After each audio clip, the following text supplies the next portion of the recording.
Hi guys, this is Naveen Kumar. ఈరోజు video వచ్చేసరికి story telling అంటే ఒక స్టోరీని ఎవరు ఎక్కడ ఎప్పుడు మొదలు పెట్టడం స్టార్ట్ చేశారు అన్నది ఈ వీడియోలో అయితే నేను మీకు ఎక్స్ప్లెయిన్ చేస్తాను. సో ఈ వీడియో అయితే లాస్ట్ వరకు చూడండి, మీకు ఒక మంచి ఇన్ఫర్మేటివ్ వీడియో చూసానన్న ఫీలింగ్ అయితే వస్తుంది, ఎక్కడ స్కిప్ చేయకుండా. స్టోరీ టెల్లింగ్ అంటే ఒక కథని ఒక వేరే మనిషికి చెప్పడం. అసలు ఒక మనిషి ఒక కథని వేరే వాళ్ళకి ఎలా చెప్పడం మొదలైంది.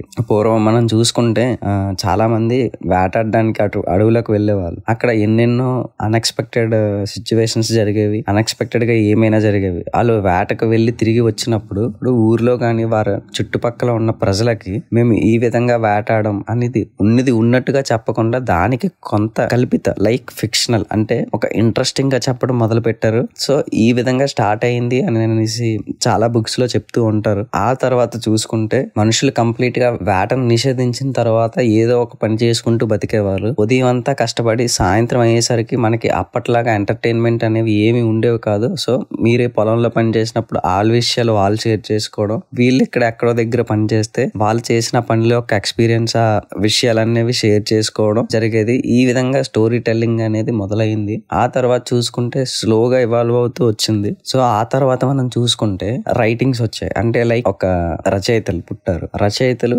వాళ్ళలో ఉన్న భావనలని ఒక పుస్తక రూపంలో రాసి ఆ పుస్తకాలని పబ్లిష్ చేసి ఆ పుస్తకాలను అమ్మేవాళ్ళు.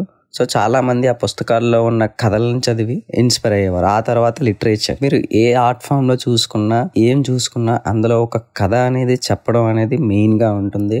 ఆ తర్వాత తోలుబొమ్మలాట అంటే ఒక బొమ్మలని చూపిస్తూ అంటే కదిలే బొమ్మల్లాగా చూపించి వాటి ద్వారా కథను అనేది నరేట్ చేసేవారు.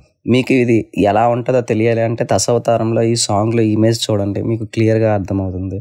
ఆ తర్వాత వీధి నాటకాలు అంటే అక్కడ బొమ్మల ప్లేస్ లో మనుషులు వచ్చి ఒక వీధిలో ఒక ఊరిలో వెళ్ళి నాటకాన్ని వేసి అంటే ఒక కథను రచించుకొని వీధిలోకి వెళ్ళి నాటకాలు వేసి ప్రేక్షకుల్ని ఆనందపరిచేవాళ్ళు. అంటే ఒక కథ చెప్పేవాళ్ళు వాళ్ళ నాటకం ద్వారా.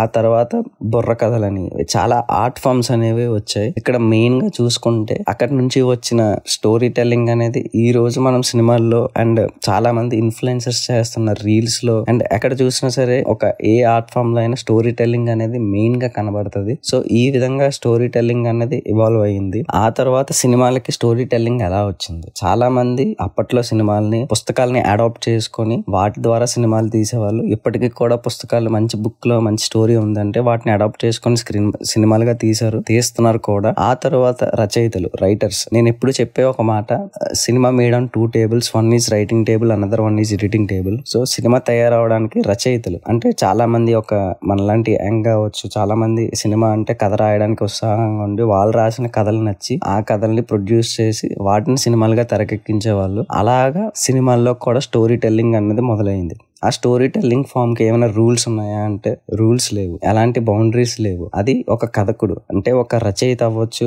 ఒక బుక్ రాసిన వ్యక్తి అవ్వచ్చు, వాళ్ళ మనసులో వాళ్ళు అనుకున్న వాళ్ళ బ్రెయిన్ లో వచ్చిన ఒక థాట్ ని ఏ విధంగా ఆడియన్స్ కన్వే చేశారు, ఎంత ఎఫెక్టివ్ గా కథని ఆడియన్స్ కి రీచ్ అయ్యే విధంగా నరేట్ చేశారు అన్న దాంట్లోనే స్టోరీ టెల్లింగ్ అన్నది సక్సెస్ అవుతుంది. సో అందుకే మీరు చాలా మంది గమనించి ఉండొచ్చు, మనకి చాలా సినిమాలు రిలీజ్ అవుతున్నాయి, చాలా బుక్స్ అనేవి కూడా వస్తూ ఉంటాయి, కానీ వాటిలో స్టాండ్ అవుట్ అయ్యేవి కొన్ని మాత్రమే. స్టాండ్ అవుట్ మీన్స్ అన్ని బాగోవు అన్ని బాగుంటాయి అని కాదు.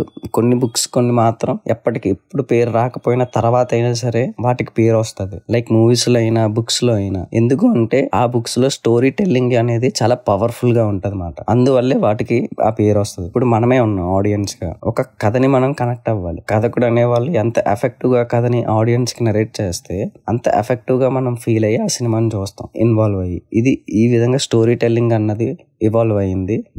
సో ఐ హోప్ ఈ వీడియో అయితే మీకు నచ్చిందని అనుకుంటున్నాను. ఈ వీడియో నచ్చితే కనుక వీడియోకి అయితే ఒక లైక్ చేసి మీ ఫ్రెండ్స్ అండ్ ఫ్యామిలీకి వీడియోని అయితే షేర్ చేయండి. ఇంకా మన ఛానల్ నుంచి ఎలాంటి సినిమా రిలేటెడ్ వీడియోస్ కావాలన్నది కింద కమెంట్ బాక్స్ లో చెప్పండి. Thank you so much for watching this video guys.